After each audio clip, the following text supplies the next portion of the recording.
네, 11월이 다 갔습니다. 이제 12월인데요. 그러면 이제 연말 장세, 뭐 산타랠리 이런 걸 기대해야 되는데 시장의 변화들이 그래도 우호적으로 변하고 있죠. 오늘 스페셜리스트는 LS증권 염승환 이사님 모셨는데요. 시장 이슈들 궁금한 것들 여쭤보도록 하겠습니다. 어서 오십시오. 네, 안녕하세요.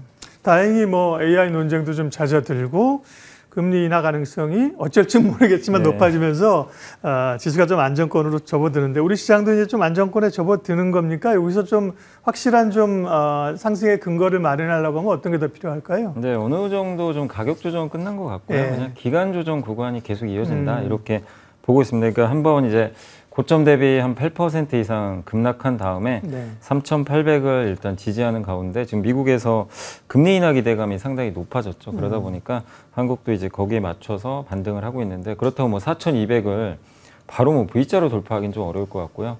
지금 12월까지는 좀 계속해서 한 4,000을 중심으로 해가지고 등락을 거듭하는. 그래서 일단 좀 긍정적인 거는 그동안 너무 변동성이 컸거든요. 하루 그렇죠. 빠지면 하루 급락하고 맞아요. 금요일만 되면 정말 이 검은 금요일이 좀 연상될 예. 정도로 한 3주 내내 그랬거든요. 근데 뭐 물론 이제 내일도 봐야 되겠지만 사실 이제 내일 또 미국 증시가 휴장하잖아요. 그렇기 때문에 이번에는 검은 금요일이 아니라 좀 안정적인 금요일이 될 것 같아서 그러니까 이 자체는 증시가 사실 오르냐 내리냐보다도 이렇게 좀 안정감을 좀 찾아야 다음 레벨업을 할 수 있기 때문에 그런 부분에서 이번 주에 이렇게 좀 반등을 해준 건 상당히 좀 긍정적이다. 그래서 가격 조정은 좀 마무리됐고 약간 이제 그 횡보하는 좀 기간 조정으로 보고 있습니다. 잘 짚어주신 것처럼 코스피가 이제 고점에서 빠질 때 뭐 6%, 8% 이 정도는 조정의 범위 안에 있다. 네. 이렇게 얘기를 드렸습니다만 그건 아는데 하루에 150포인트 빠지니 그죠? 네. 이게 마음이 워낙 변동성이 커져서 이제 힘들었었죠. 그 구간을 좀 지나고 있는 거고요.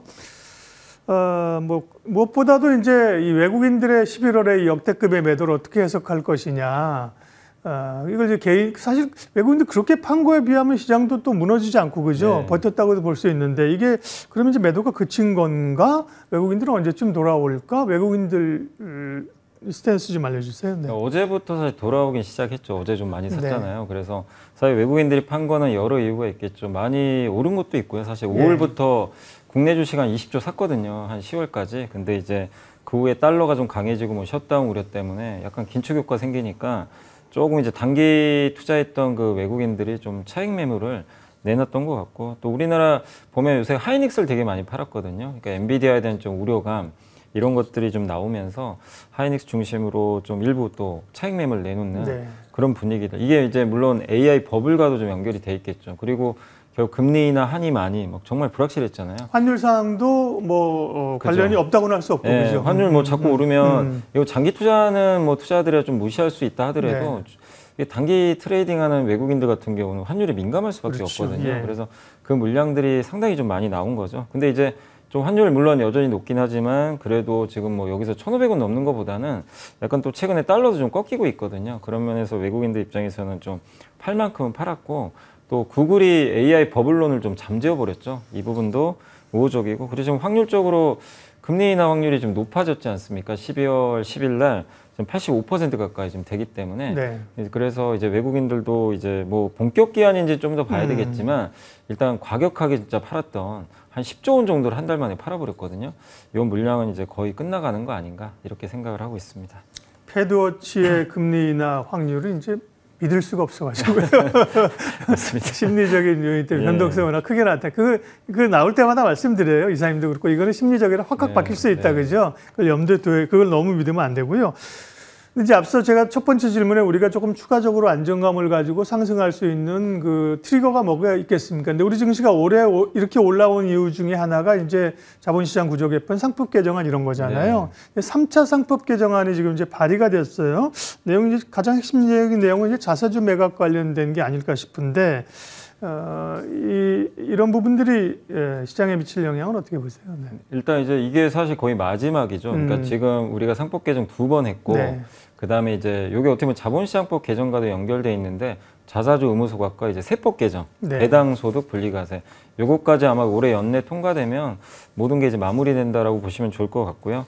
일단 자사주 의무 소각을 뭐 이제 이제 기존에 갖고 있는 이제 만약에 뭐 지주사들이 자사주를 많이 갖고 있다면 그거에 대해서 뭐 몇 년 안에 이렇게 좀 자사주를 의무적으로 소각할지 그런 부분들은 좀 협의를 해봐야 되겠지만 이제 큰 틀에선 의무 소각하는 걸로 아마 이제 결론이 나가는 것 같습니다. 그러면 자사주를 많이 갖고 있거나 아니면 새롭게 자사주를 매입하려는 이제 기업들은 일단 이제 미국처럼 이제 소각을 하는 게 이제 의무화가 되는 거죠. 근데 이 부분은 당연히 국내 증시의 고질병이 주식 수가 계속 늘어나고 자사주를 이게 어떻게 보면 주주 가치를 올리는 데 써야 되는데 그냥 대주주들 경영권 방어하는 데 많이 썼거든요. 그렇죠. 예. 그러니까 그거는 이제 주주분들 입장에서는 왜 내 돈 가지고 대주주 마음대로 하냐 이거죠, 사실은.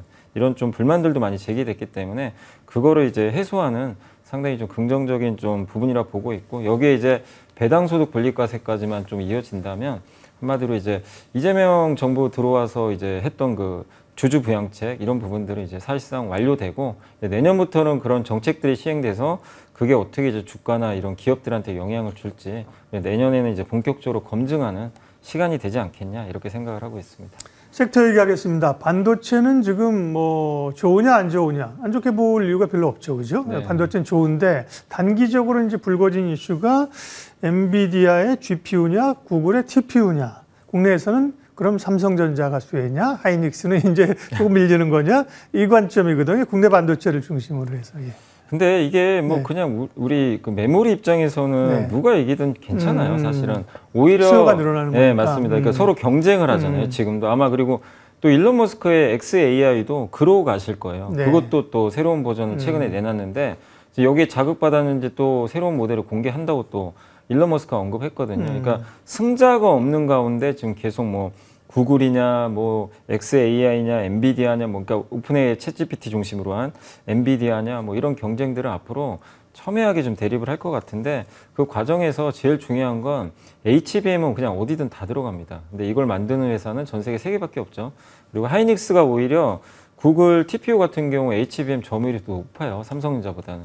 그래서 그냥 천편일률적으로 엔비디아 비중 높으니까 하이닉스 이제 안 좋고 구글이 만약에 세상을 지배하면 이거는 삼성전자한테 유리한 거 아니냐. 그렇게 너무 이분법적으로 저는 볼 필요는 없다. 그냥 양사가 모두 다 수혜받는 구조지 뭐 꼭 이거를 편가르기 할 필요는 없는 것 같고 다만 이제 논란은 그거예요. 진짜 이게 핵심인데 구글 TPU랑 GPU랑 같이 성장한다는 얘기도 있고 네. 아니다 TPU가 이제 세상을 바꿀 거다 이런 얘기도 있는데 그거는 사실 지금 알 수가 없습니다. 누구 말도 정답은 아니고요.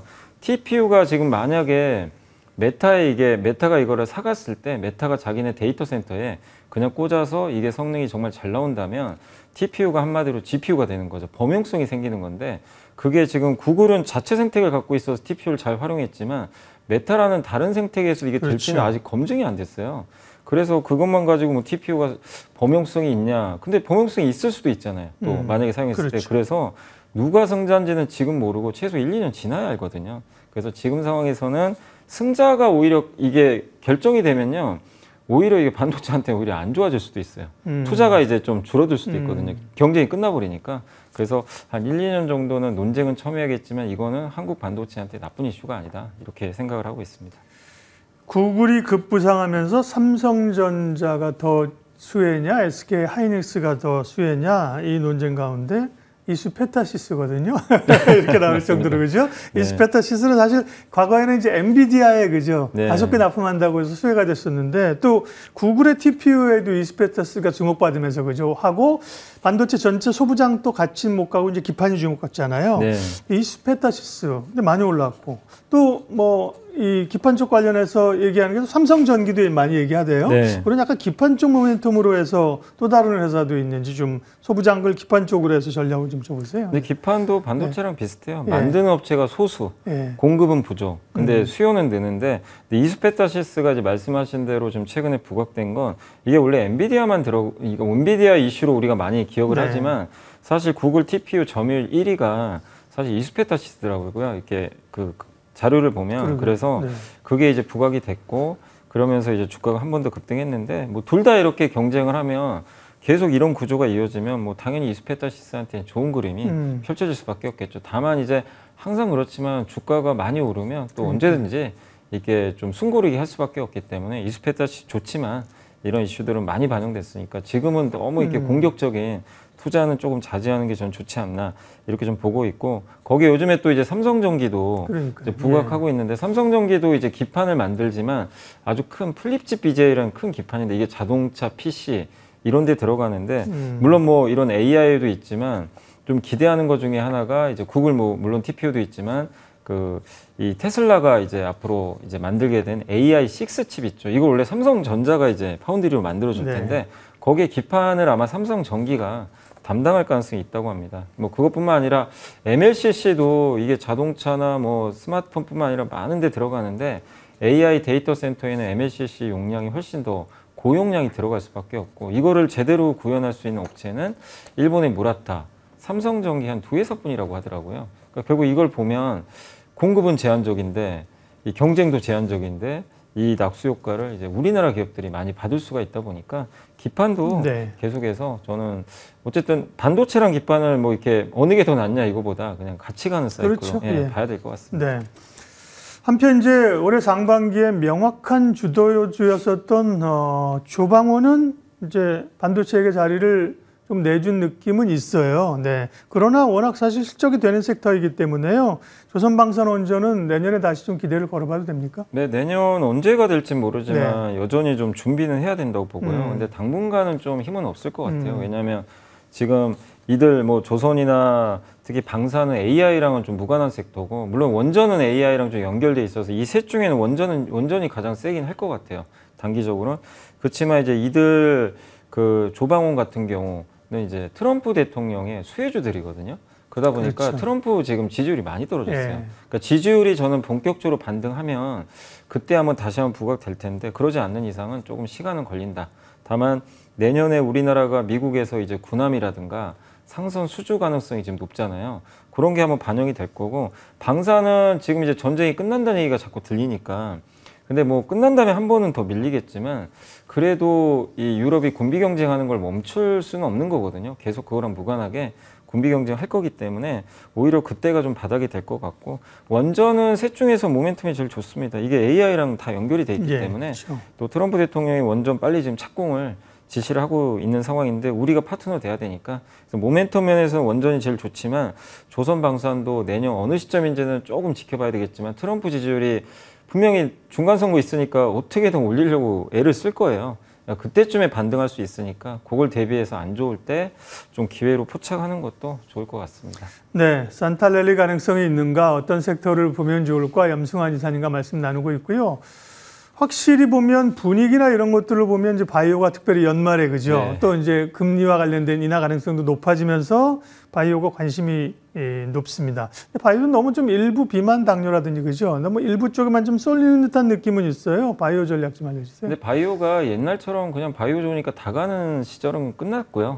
선택받은 기업만, 그러니까 뭐 확실하게 얼마 전에 그 ABL 바이오가 뭐 정말 4조짜리 대형 계약 맺은 것처럼 기술 수출로 뭔가를 보여주는 기업만이 선택받을 수 있다. 그래서 일단은 그런 기업들의 시총이 커지고 그들 위주로 지금 뭐 미국도 마찬가지거든요. 노보노디스크는 반토막이 났는데 일라일은 사상 최고가요. 그러니까 이게 다가는 지금 사이클은 아니라는 거 염두에 두시고 아무 바이오나 해서는 안 된다. 대신에 좀 검증된 회사들, 뭐 플랫폼 기술을 갖고 있거나 아니면 뭐 이번에 삼성바이오도 신규로 이제 재상장을 했죠. 그런 것처럼 새롭게 또 이벤트가 있거나 아니면 대형 제약사 중에서도 이렇게 뭐 FDA 승인받고 결과물들을 내놓는 그런 회사들이 좋을 것 같습니다. 그래서 저는 개인적으로 사실 근데 바이오가 워낙 종목들이 많고 그렇기 때문에 사실 뭐 바이오 ETF도 한번 선택하는 것도 괜찮지 않을까. 왜냐하면 바이오 ETF 대부분 주로 지금 주도주들을 많이 담고 있거든요. 그래서 선택을 한다면 적어도 이렇게 뭐 좀 아닌 기업을 내가 잘못 선택했을 때 그 리스크를 줄일 수 있으니까 바이오 ETF도 꾸준히 한번 대응해 보시는 것도 괜찮다고 생각을 합니다. 네. 마무리 가겠습니다. 뭐 궁금한 섹터야 엄청 많지만 2차 전지는 갈 것인가 엔터는 왜 이렇게 못 가는가 많지만 마무리해서 어쨌든 연말 우리가 뭐 산타렐리 연말 장세 얘기했는데 종합해서 그러면 어떤 섹터를 좀 눈여겨보면 좋을까요? 네. 뭐 엔터가 바로 가긴 힘들겠지만 내년 본다면 어쨌든 BTS 돌아오니까 여전히 괜찮게 보고 있고 근데 가장 핵심은 역시 뭐 반도체와 기판 같아요. 거기가 흔들린다면 좀 여전히 기회 같고 그다음에 뭐 엔터도 그렇고 요새 화장품도 좀 부진하지만 구조적으로 성장하는 그런 섹터이기 때문에 계속 관심을 가져주시고 마지막으로 2차 전지도 네. 최근에 그 리튬 값이 좀 오르고 있더라고요. 그리고 ESS 모멘텀도 충분히 있으니까 2차 전지도 저는 한 축을 좀 차지할 가능성이 높지 않나 이렇게 좀 생각을 하고 있습니다. 그래서 일단 기본적으로는 반도체, 바이오 요 두 개가 제일 크거든요. 요걸 좀 포트를 좀 구성을 어느 정도 해놓으시고 좀 소외받았던 것 중에서 2차 전지 엔터, 화장품 네. 이런 쪽을 한번 보시면 어떨까라고 말씀을 드리겠습니다. 네. 반도체가 좋았지만 반도체만 가는 장세가 어려웠는데 소위 네. 우리가 뭐 이렇게 선거를 하거나 뭐 무슨 뭐 운동할 때도 뭐 1강, 3중, 뭐 2약 이렇게 네. 얘기하잖아요. 이게 포트폴리오 이렇게 좀 돼야 되는데 맞습니다. 그동안에 뭐 완전히 1강 반도체랑 나머지는 그냥 빵이었었는데 네. 그죠? 이렇게 지금 말씀하신 쪽으로 기대감들과 순환매가 좀 모아져서 다행입니다. 예, 오늘 스페셜리스트 LS증권 염승환 이사님 함께했습니다. 고맙습니다. 감사합니다.